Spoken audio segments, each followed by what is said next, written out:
سيئات أعمالنا من يهده الله فلا مضل له ومن يضلل فلا هادي له وأشهد أن لا إله إلا الله وحده لا شريك له وأشهد أن محمدا عبده ورسوله أما بعد فإن خير الحديث كتاب الله وخير الهدي هدي محمد صلى الله عليه وآله وسلم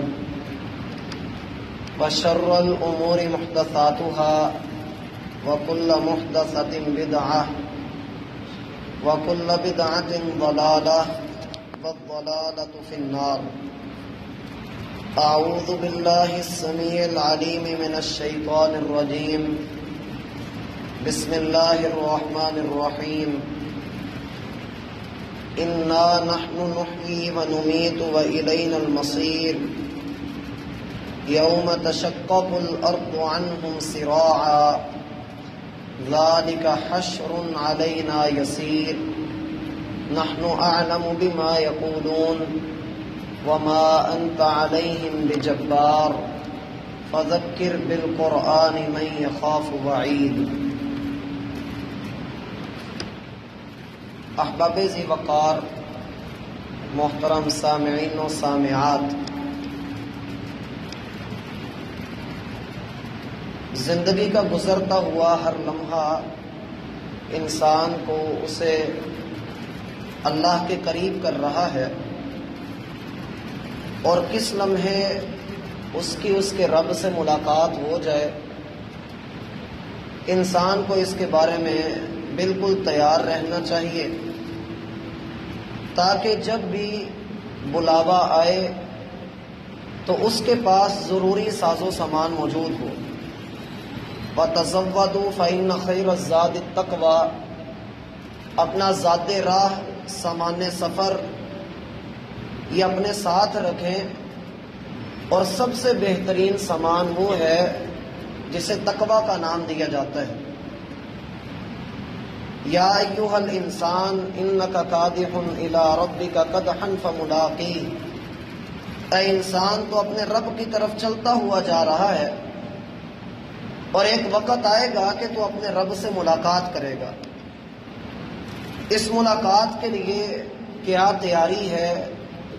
کیا ساز و سامان ہے، کیا چیزیں ساتھ میں ضروری ہیں، یہ اللہ تعالیٰ نے ہمارے سامنے واضح انداز میں بیان کر دیا کہ وہ لوگ جو ایمان لائیں گے، نیک اعمال بخوبی سر انجام دیتے رہیں گے، صبر کے اوپر قائم رہیں گے اور حق پر ڈٹے رہیں گے، تو ایسے لوگ کامیاب ہیں۔ اس کے علاوہ کوئی بھی شخص ہو، وہ کسی بھی طبقے سے تعلق رکھتا ہو، اس کو اللہ رب العالمین کے ہاں کامیابی نہیں ملے گی۔ اب زندگی کے اس سفر میں، جس میں ہر چھوٹا بڑا اپنی منزل کی طرف گامزن ہے، نبی کریم صلی اللہ علیہ وآلہ وسلم نے کچھ نصیحات فرمائی ہیں، اور رمضان المبارک کے گزرنے کے متصل بعد قرآن کریم کی ایک آیت اگر انسان سمجھ لے، 11 مہینے اسے اپنے دل کے اندر جگہ دے لے، تو اللہ کے ہاں قوی امید ہے وہ کبھی بھی خیر کے رستے سے پیچھے نہیں ہٹے گا۔ اس بات کا قوی امکان ہے کہ وہ اللہ رب العالمین کی رحمت کی طرف، اس کی جانب سے آنے والی مغفرت کی طرف اور توبہ کے رستے کی طرف چلتا ہی رہے گا۔ وَاعْبُدْ رَبَّكَ حَتَّى يَأْتِيَكَ الْيَقِينُ، حتیٰ کہ اگر اس کی سانس آخری بھی ہوگی تب بھی اس کو یہی فکر ہوگی کہ میں اپنے رب کی عبادت کروں، میں اس کی بندگی میں اپنا وقت گزاروں۔ اللہ تعالیٰ نے سورۃ البقرہ کی آیت نمبر 266 کے اندر ایک عظیم مثال بیان فرمائی، ایک ایسی مثال جس میں ہر انسان کے لیے سبق ہے، ایک ایسی مثال ہے جو ہر کان کو کھڑا کر دیتی ہے، دل کو متوجہ کر دیتی ہے، اور انسان کے دل کے اندر فکر پیدا کرتی ہے۔ اور یہ مثال اللہ رب العالمین نے بڑے لیے دیے انداز کے اندر بیان فرمائی، اس میں کوئی لوچ نہیں رکھی، اس میں اللہ تعالیٰ نے کوئی سبز باغ نہیں دکھایا، نہ ہی اللہ تعالیٰ نے کوئی جھوٹی امید وہاں پر دلائی، بلکہ بڑے دو ٹوک انداز کے اندر واضح کر دیا کہ اصل مثال یہ ہے، کردار یہ ہے، خصلت عادت یہ ہے، تم اس خصلت کو، اس عادت کو، اس کردار کو دیکھ لو، کہیں تم اس کے حامل تو نہیں؟ اگر تم اس کے حامل ہو تو اپنی فکر کرو، اور اگر اس کے حامل نہیں ہو، یہ کردار تمہاری عادت نہیں ہے، تم اس سے کہیں آگے بڑھ کر اللہ کی رضا کے متلاشی ہو، تو پھر تمہارے لیے خوش بختی ہے، خوش نصیبی ہے۔ اللہ تعالیٰ نے فرمایا اَيَوَدُّ أَحَدُكُمْ أَن تَكُونَ لَهُ جَنَّةٌ مِّن نَخِيلٍ وَأَعْنَابٍ، تم میں سے کسی کی یہ چاہت ہوگی کہ اس کے پاس ایک باغ ہو، ایک سبز باغیچہ ہو اس کے پاس، جس کے کنارے کنارے پر کھجور کے درخت لگے ہوں، مناسب فاصلے سے، جتنا بھی اس کا رقبہ ہے اس میں کھجور کے درخت مناسب فاصلے سے لگے ہوئے ہوں، اور باغ کا جو اندرونی حصہ ہے اس میں انگور کی بیلیں ہوں، اور بڑی کثرت کے ساتھ وہ بیلیں انسان کو پھل دے رہی ہوں، اور باقی ماندہ جو حصہ ہے چھوٹی چھوٹی کیاریوں کے اندر تم نے اپنی مرضی کی گارڈننگ کی ہو، اپنی مرضی کے پودے لگائے ہوں، اپنی مرضی کی سبزیاں لگائی ہوں، اپنی مرضی کے پھل لگائے ہوں، تم میں سے کسی نہ کسی کی یہ چاہت ہے کہ اس کے پاس ایسا باغ ہو، اور پھر اس پر مزید یہ کہ اس باغ کے بالکل قریب سے ایک نہر بھی گزرتی ہو، اور تمہارا اس نہر پر پورا اختیار ہو کہ تم اس میں سے اپنی مرضی کی نالیاں نکال کر اپنے باغ کو اس سے پانی دو، اس سے سیراب کرو۔ اَيَوَدُّ أَحَدُكُمْ، کیا تم میں سے کوئی بندہ یہ بات چاہتا ہے أَن تَكُونَ لَهُ جَنَّةٌ مِّن نَخِيلٍ وَأَعْنَابٍ تَجْرِي مِن تَحْتِهَا الْأَنْهَارُ لَهُ فِيهَا مِن كُلِّ الثَّمَرَاتِ، ہر قسم کا پھل اس کے پاس موجود ہو، کھجور کے درخت، انگور کے درخت اور اس کی بیلیں اس کے پاس موجود ہوں، وافر طور پر اس کا سامان، اس کی من پسند کی چیزیں اس باغ کے اندر لگی ہوئی ہیں۔ وَأَصَابَهُ الْكِبَرُ، ایک وقت آتا ہے ساری زندگی اس باغ پر محنت کرنے والا، دن رات ایک کر کے، خون پسینہ ایک کر کے اس باغ کو اپنے خون کے ساتھ سینچنے والا، اس باغ کے اندر محنت کرنے والا، اصابہ الکبر، وقت آتا ہے، مشکل وقت ہے، یہ بوڑھا ہو گیا ہے، اس کے اعضاء مضبوط نہیں رہے، وَلَهُ ذُرِّيَّةٌ ضُعَفَاء، اور اس کے چھوٹے چھوٹے بچے ہیں، ان بچوں کو بھی اتنی سمجھ بوجھ نہیں ہے، اور یہ اپنی عمر کے بالکل آخری حصے کو پہنچ چکا ہے۔ فَأَصَابَهَا إِعْصَارٌ فِيهِ نَارٌ فَاحْتَرَقَتْ، اس کا ایک باغ ہے جس پر اس کی پوری آمدن کا، پورے گھر کی گزر کا اور پورے گھر کا خرچہ اس ایک باغ کے اوپر چل رہا ہے۔ اچانک کیا ہوتا ہے، ادھر یہ بوڑھا ہو گیا، ادھر اس کے بچے ابھی بالکل نو عمری کے اندر ہے، کہ آگ کا ایک بہت بڑا بگولا آتا ہے، ایک بہت بڑا طوفان آتا ہے جس کے اندر آگ ہے، گرم لو چلتی ہے، فاحترقت، وہ پورے باغ کو جلا کر راکھ کر دیتی ہے۔ اَيَوَدُّ أَحَدُكُمْ، کیا تم میں سے کوئی پسند کرتا ہے کہ اس کی زندگی میں ایسا کبھی ہو کہ اس کا سارا باغ جو اس نے کمایا، جو اس نے اپنے لیے بچا کر رکھا، جتنا اس نے محنتیں کی اپنی اولاد کے مستقبل کے لیے، اپنے بڑھاپے کے لیے، اپنے گھر بار کے لیے، اپنی برادری کے لیے، اپنا سٹیٹس اونچا کرنے کے لیے اس نے بڑی محنتیں کی۔ اَيَوَدُّ أَحَدُكُمْ، کیا تم میں سے کوئی پسند کرتا ہے کہ ساری زندگی کی کمائی ایک آن کی آن میں اللہ تباہ و برباد کر کے رکھ دے؟ یا پھر مثال ہے ان لوگوں کی جنہوں نے اپنے باغ کو سجایا، اس کے اندر بڑی شجر کاری کی، بڑی محنتیں کی، اور کہا اللہ يدخلنها اليوم علیکم مسکین وغدوا علی حرد قادرین، کہ آج ہمارا باغ ہے، فصل کاٹنے کا دن ہے، تو یاد رکھنا کہ آج باغ کے اندر کوئی منگتا داخل نہ ہو جائے، کوئی مسکین نہ آ جائے، کوئی تم سے پھل لینے کے لیے وہاں پر چکر نہ لگانا شروع کر دے۔ اس لیے صبح سویرے چلے جانا اور جا کر اپنا پھل سمیٹ کر لے آنا، نہ کسی غریب کا چہرہ دیکھو گے، نہ ساری زندگی منگتوں کی لائن لگی رہے گی۔ فلما رأوها قالوا انا لضالون، کشاں کشاں اپنے باغ کی طرف چلے اور دیکھا کہ راتوں رات اللہ رب العالمین نے اس باغ کو ملیا میٹ کر دیا۔ یا وہ دو دوست جن میں سے ایک کے پاس باغ تھا اور دوسرے کے پاس نہیں تھا، سورۃ الکہف میں اللہ نے ان دونوں کا ذکر بھی کیا۔ وَاضْرِبْ لَهُم مَثَلَ الرَّجُلَيْنِ جَعَلْنَا لِأَحَدِهِمَا جَنَّتَيْنِ مِنْ أَعْنَابٍ وَحَفَفْنَاهُمَا بِنَخْلٍ وَجَعَلْنَا بَيْنَهُمَا زَرْعًا۔ اس کو اللہ نے دو باغات عطا کیے تھے، اکیلا آدمی، دو باغ، کناروں کناروں پر کھجور کے درخت، اندر انگور کی بیلیں اور ہر طرح کی فصل، اور ساتھ ہی اللہ رب العالمین نے اس کو نہریں عطا کی ہیں۔ قال له صاحبه وهو يحاور انا اکثر منك مالا واعز نفرا، میرے پاس عزت بھی ہے اور میرے پاس مال بھی زیادہ ہے، میرے پاس بیٹے بھی ہیں، برادری ہے، سارا خاندان ہے، اور دنیا میری عزت کرتی ہے۔ وہ اپنے ساتھی کے سامنے فخر کر رہا، اترا رہا ہے۔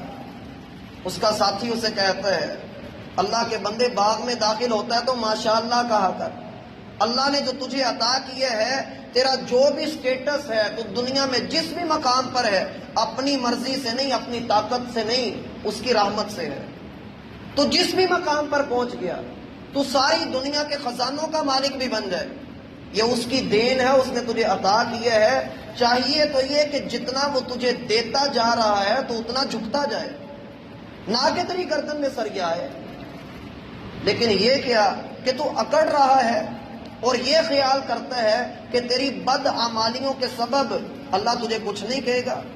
کون ہے جو اللہ کو عاجز کر سکے؟ تو ایسا نہیں ہے کہ اللہ کو عاجز کر دے،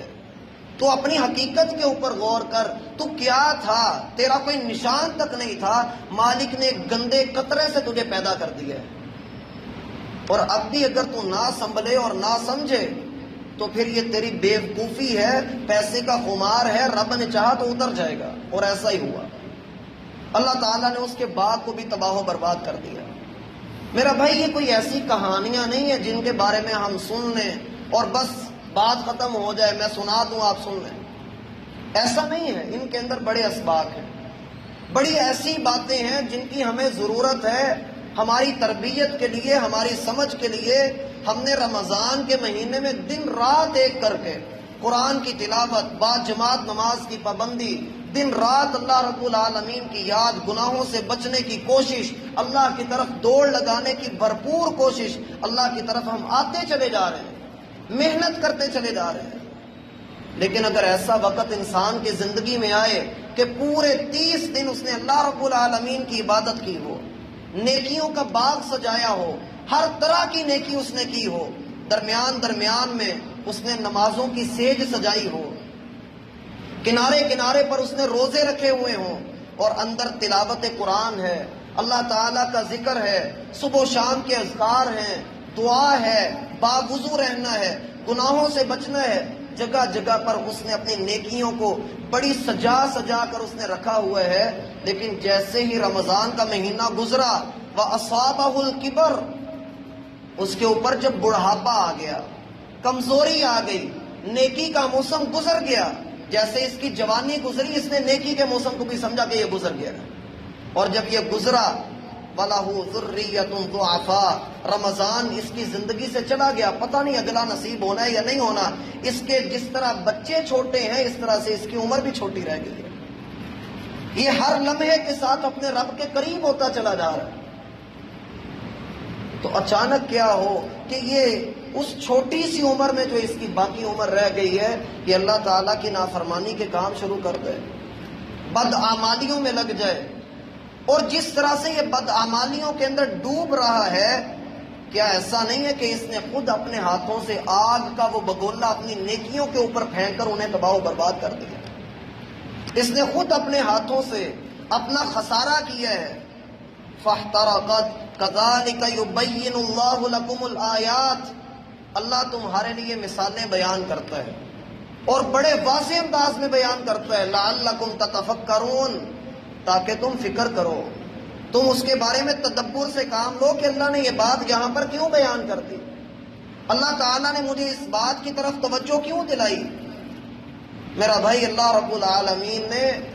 رمضان کا مہینہ فقط عبادت کے لیے نہیں دیا۔ الذی خلق الموت والحیات لیبلوکم ایکم احسن عملا، یہ پہلی سانس سے لے کر آخری سانس تک میرے اور آپ کے ساتھ عہد لیا گیا ہے کہ تجھے پیدا ہی اس لیے کیا ہے، تجھے دنیا میں بھیجا ہی اس لیے ہے کہ تو اپنے مالک کی فرما برداری کرے گا،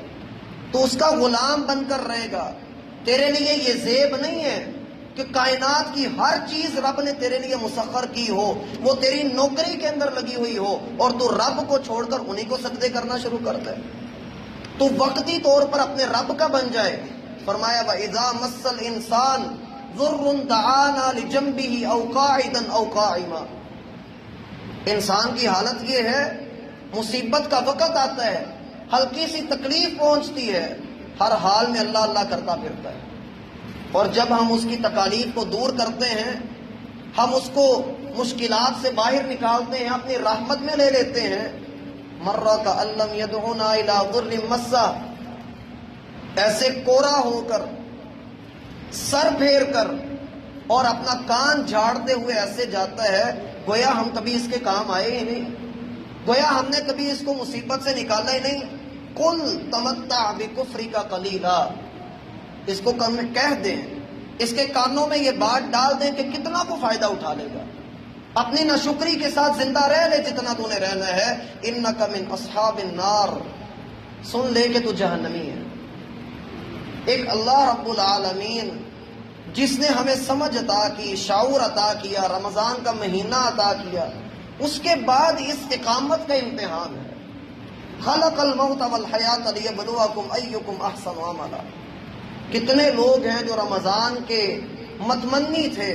چاہتے تھے کہ رمضان کا مہینہ نصیب ہو جائے، لیکن نہیں ہوا، اللہ تعالیٰ نے ہمارے نصیب میں کیا۔ اب ہمارا حق یہ بنتا ہے کہ ہم نے جس قدر عبادات کی ہم ان کے اوپر استقامت اختیار کریں، ہم ان سے ہرگز پیچھے نہ ہٹیں۔ تراویح صرف رمضان کے اندر نہیں ہے، رمضان کے بعد بھی ہے۔ نبی کریم صلی اللہ علیہ وآلہ وسلم نے پورا سال رات کا قیام کیا ہے، ہم پر بھی لازم ہے کہ ہم راتوں کو اٹھیں، تہجد ادا کریں۔ یہ بیماریاں، یہ صدمے، یہ ساری بلائیں، مصیبتیں، نبی صلی اللہ علیہ وآلہ وسلم نے فرمایا علیکم بقیام اللیل، لوگوں تم پر لازم ہے کہ تم راتوں کو جاگا کرو، رات کو اٹھ کر اپنے رب سے مناجات اور دعائیں کیا کرو۔ فَإِنَّهُ دَأْبُ الصَّالِحِينَ مَنْ كَانَ قَبْلَكُمْ، تم سے پہلے جو نیک لوگ گزرے ہیں یہ ان کی عادت تھی۔ بلکہ سلسلہ صحیحہ میں ایک روایت آتی ہے، جبریل علیہ السلام آ کر 4 باتیں سمجھا کر گئے، فرمایا عِشْ مَا شِئْتَ فَإِنَّكَ مَيِّتٌ، اے محمد صلی اللہ علیہ وآلہ وسلم جتنی چاہیں اور جیسی چاہیں آپ اپنی زندگی گزار لیں، جس طرح کی مرضی آپ اپنی زندگی گزارنا چاہتے ہیں گزار لیں، لیکن یاد رکھیں ایک نہ ایک دن اپنے رب کی طرف پلٹ کر جانا ہی جانا ہے۔ جتنی مرضی آپ کی زندگی ہے، ایک وقت آئے گا جب موت کا ذائقہ چکھنا پڑے گا، لہٰذا آپ اپنی زندگی کو دیکھیے کس طرح سے گزر رہی ہے۔ ایسا نہ ہو کہ انسان اپنی زندگی گزار رہا ہو اور زندگی اس کو گزار رہی ہو، یہ زمین کے اوپر ایک بوجھ ہو۔ نبی کریم صلی اللہ علیہ وآلہ وسلم کے قریب سے ایک جنازہ گزرا، فرمایا مستریح او مستراح، یا تو یہ بندہ سکون میں آ گیا ہے یا دنیا والے اس کے شر سے سکون میں آ گئے ہیں۔ ایسے بنیے کہ انسان اگر اس دنیا سے جائے تو اس کے پیچھے ہر آنکھ اشکبار ہو، ہر ہاتھ اس کے لیے دعا کے لیے اٹھا ہوا ہو۔ دوسروں کو تنگ نہیں کرنا، اس زندگی کے اندر رہ کر کم از کم اپنے ساتھ جڑے ہوئے رشتوں کے ساتھ انسان کو وفا کرنی چاہیے، اور وہ جو رشتہ داریوں کو توڑ دیتے ہیں،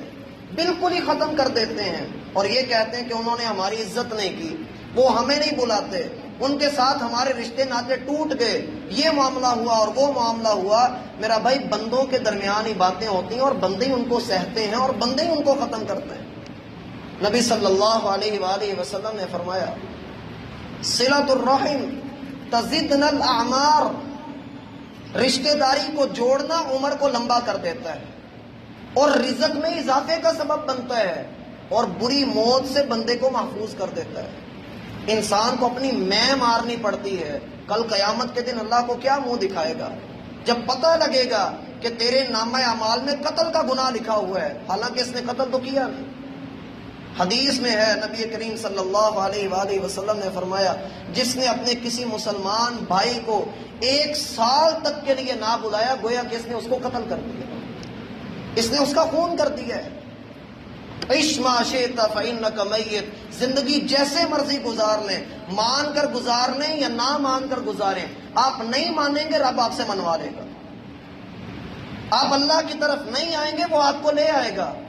اس لیے مرنے سے پہلے اپنے رب کے پیارے بن جائیں۔ عش ما شئت فإنک میت،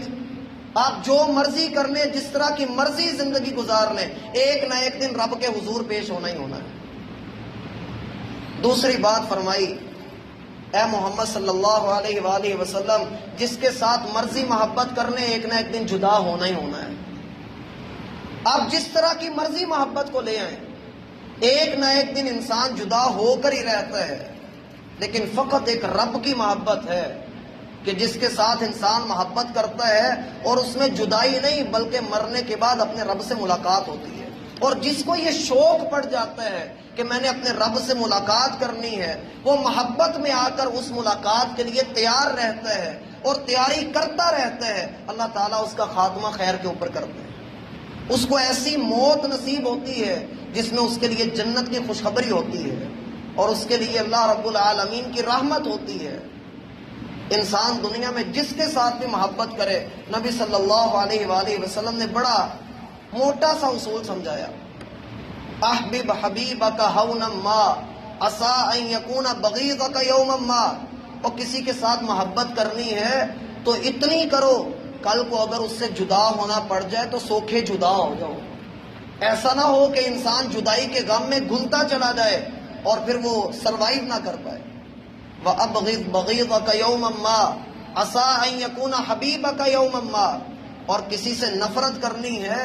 کسی سے بغض رکھنا ہے، دشمنی لگانی ہے تو اتنی لگاؤ کل کو جس چہرے پہ آج تھوکتے ہو اسی کو چومنا پڑ جائے تو آسانی سے چوم سکو، آسانی سے اس کو گلے لگا سکو۔ دشمنیاں اتنی نہ بڑھاؤ کہ انسان ساری زندگی اگلے کو گندا کرتا رہے اور بعد میں پتہ لگے کہ ساری باتیں جھوٹ تھیں۔ اور بڑا المیہ ہے کہ ہم ایسی بہتان والی باتوں پر اور جھوٹی باتوں کے اوپر یقین کر کے تیسرے بندے کی باتوں میں آ کر اپنے اصل تعلق کو خراب کر لیتے ہیں۔ فرمایا آپ جس کے ساتھ مرضی محبت کر لیں، ایک نہ ایک دن جدا ہونا ہی ہونا ہے۔ تیسری بات یہ سمجھائی، اے محمد صلی اللہ علیہ وآلہ وسلم، آپ کوئی بھی عمل کر لیں، جس طرح کا مرضی عمل کر لیں، یاد رکھے جو کر رہے ہیں، جو بو رہے ہیں وہ کاٹنا پڑے گا، جس طرح کا بھی عمل ہے۔ اب یہ عمل خواہ اچھا ہے خواہ برا ہے، اس کا بدلہ مل کر ہی رہنا ہے۔ دنیا کے اندر انسان نے مختلف پیمانے مقرر کیے ہیں، میں کلو کر لوں، میں درجن کر لوں، میں اس کو میٹروں میں کر لوں، گزوں میں کر لوں۔ اللہ تعالیٰ کے ہاں بھی ایک پیمانہ ہے اور وہ پیمانہ ہے ذرے کا۔ فَمَن يَعْمَلْ مِثْقَالَ ذَرَّةٍ خَيْرًا يَرَهُ، جو ذرے کے برابر خیر لے کر آئے گا اللہ اس کو اس کا بدلہ بھی دے گا۔ وَمَن يَعْمَلْ مِثْقَالَ ذَرَّةٍ شَرًّا يَرَهُ، اور جو ذرے کے برابر شر لے کر آئے گا وہ اس کی نحوست سے بچ نہیں سکے گا۔ اب یہ فیصلہ میں نے نہیں کرنا کہ کون سی چیز خیر ہے اور کون سی چیز شر ہے، یہ فیصلہ شریعت نے کرنا ہے، یہ فیصلہ اللہ نے کرنا ہے، یہ فیصلہ رسول اللہ نے کرنا ہے۔ اور اگر ہم اس خیر اور شر کے پیمانے کو یکسر نظر انداز کر دیں گے تو سوائے گمراہی کے، سوائے ذلت اور ہاتھ میں کچھ نہیں آنے والا۔ انسان جو بھی عمل کر رہا ہے، بلکہ بعض روایات میں تو نبی صلی اللہ علیہ وآلہ وسلم نے فرمایا انسان کے ہر گناہ کا بدلہ ممکن ہے کہ اللہ تعالیٰ قیامت والے دن اس کو معاف کر دے یا اس کو سزا دے دے، لیکن کچھ گناہ ایسے ہیں جن کا عذاب، جن کا وبال انسان کو اللہ رب العالمین دنیا میں دے دیتا ہے۔ ان میں سے ایک وہ ہے جو اپنے والدین کا نافرمان، جو اپنے والدین کے ساتھ اچھا سلوک نہیں کرتا، یا وہ بندہ جو دوسروں کے ساتھ زیادتیاں کرتا ہے، دوسروں کے ساتھ دھوکے کرتا ہے، اللہ تعالیٰ اس کی کبھی پوری نہیں پڑنے دیتا۔ اس لیے بالکل مخلص ہو کر، سازشی ذہن بنانے سے بچتے ہوئے، حاسدین سے بچتے ہوئے، انسان جس کے ساتھ بھی تعلق رکھے مخلص ہو کر رکھے، مطلب اور مفاد سے بہت اوپر لے جا کر اللہ کی رضا کی خاطر محبت کرے۔ انسان جو بوئے گا کل قیامت والے دن اسے کاٹنا پڑے گا۔ اور چوتھی بات یہ سمجھائی، اے محمد صلی اللہ علیہ وآلہ وسلم، ایمان والے بندے کی عزت صرف دو چیزوں میں ہے۔ کوئی بھی بندہ اگر عزت حاصل کرنا چاہتا ہے، دو کام کرے گا تو اس کو عزت ملے گی۔ پہلا یہ کہ وہ رات کو اپنے اوپر تہجد کی نماز لازم کر لے، کیونکہ تہجد میں کوئی نہیں بلاتا، کیونکہ رب بلاتا ہے۔ اس میں رب کی طرف سے اعلان ہوتا ہے کہ ہے کوئی مانگنے والا، میں اس کو عطا کر دوں، ہے کوئی رزق مانگنے والا، میں اس کو رزق دے دوں، ہے کوئی شفا مانگنے والا، میں اس کو شفا عطا کر دوں۔ اور میرا بھائی، میں آپ کو کئی لوگ ایسے دکھا سکتا ہوں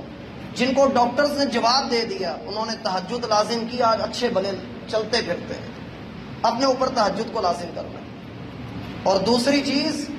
جو کچھ تیری جھولی میں رب نے ڈال دیا اس پہ راضی ہو جا، لوگوں کی طرف کمینی نظروں سے نہ دیکھ۔